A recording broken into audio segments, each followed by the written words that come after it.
Hey everyone, and welcome back to season 2 of Soft Mind. I'm Dr. Kola B. As a psychologist, I study the science of how our brains process the world.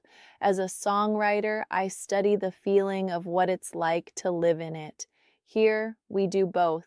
And today, we need to talk about one of the most discouraging and hijack-worthy moments in the entire healing process. You know the moment.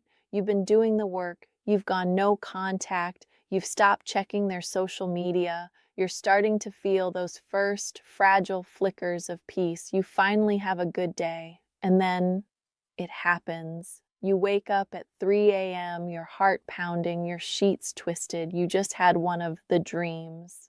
Maybe it was the reunion dream, where they're back, they're apologizing, and they finally understand everything.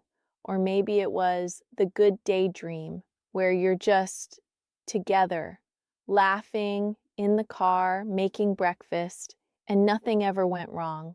Or maybe it was the new partner dream where they're with someone else and you're forced to watch. Your entire day is hijacked before it even begins.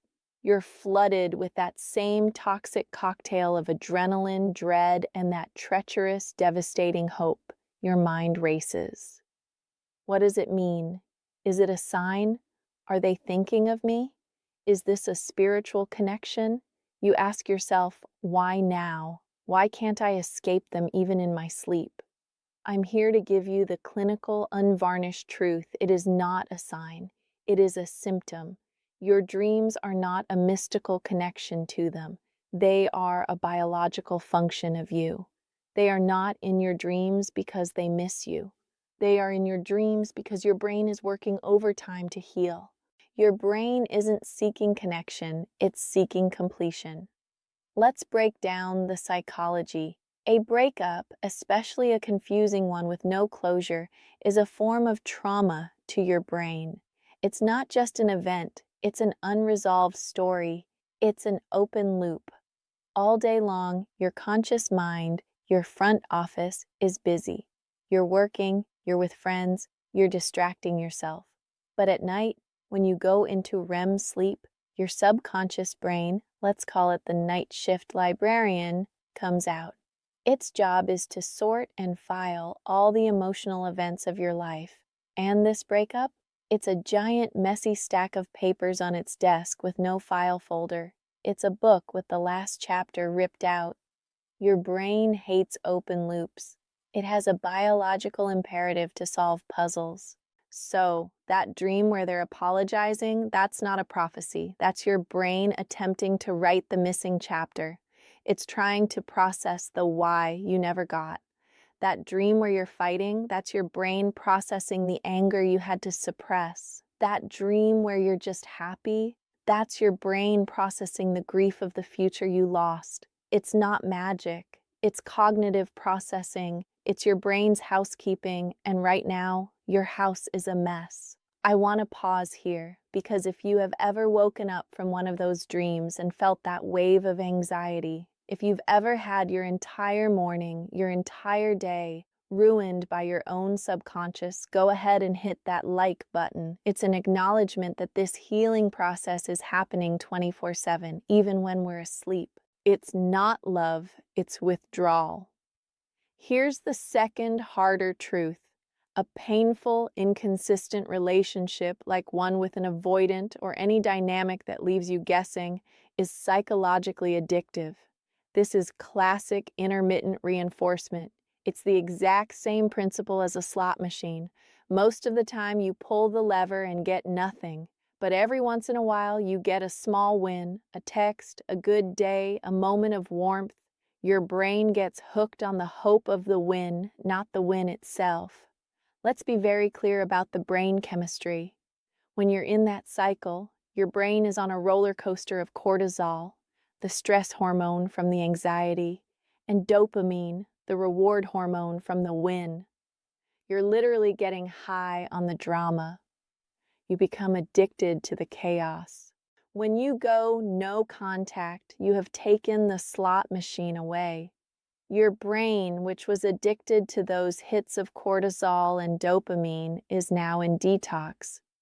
That dream you had isn't a sign of soulmate level love.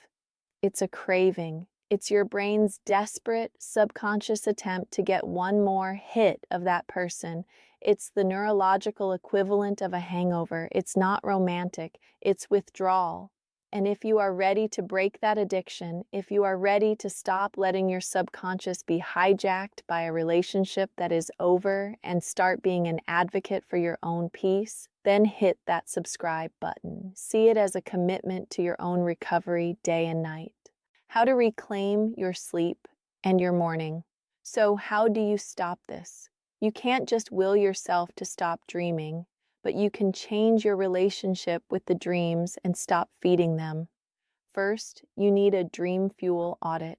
The worst thing you can do is scroll through their social media, reread old texts, or look at old photos right before you turn off the light. You are literally handing your brain dream fuel. You're giving the night shift librarian a fresh stack of trauma to sort. Instead, create a sleep buffer. For the last 30-60 minutes of your day, no phone. Read a physical book. Listen to calm music. Or most powerfully, journal. But don't just write, "I'm sad." Do a brain dump. Write down all the anxieties, all the what ifs, all the anger. Get it out of your head and onto the page so your brain doesn't have to do it for you at 3 a.m. Second, you need a pattern interrupt ritual. The dream happens. You wake up, heart pounding, anxiety flooding your system. The worst thing you can do is lie there and marinate in it. When you lie there replaying the dream, you are emotionally rewarding your brain for having it. You're teaching it, yes, this is important, give me more. The moment you are conscious, you need to change your state. Get up physically, put your feet on the floor, go to the kitchen, drink a full glass of cold water. Splash cold water on your face. This activates the dive reflex and calms your nervous system. Then look out the window and name 5 things you see. I see a green car, I see a tall tree, I see a cloud. This is a grounding technique that pulls your brain out of the emotional fantasy and into the present reality. You are signaling to your brain, I see that you're processing, but I am not engaging with that fantasy. That file is closed. This isn't about them, it's about you. There comes a moment in this journey when you stop asking, why am I dreaming about them? And you start asking, what is this dream trying to teach me about me? That's the moment your healing truly begins. The dream isn't just about them, it's about the identity wound. You are dreaming of the version of yourself that was with them, the part of you that felt chosen, or the part of you that felt abandoned and is still trying to be good enough. Your work isn't to get them out of your dreams. Your work is to reclaim that part of yourself, to learn how to give yourself the validation, closure, and safety you were seeking from them. When you can wake up from that dream, acknowledge it. Wow, that was a tough one. And then get up, put your feet on the floor, and get on with your day without letting it hijack you.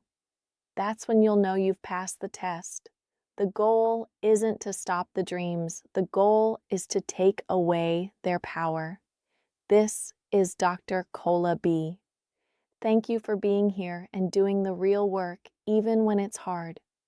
If this message gave you some clarity or peace, please like this video and subscribe to the channel. Don't forget to hit that notification bell so you never miss our next conversation. And remember, your dreams aren't a sign that you're failing at healing. They're a sign that your brain is working to heal. Be patient with the process. I'll see you next time.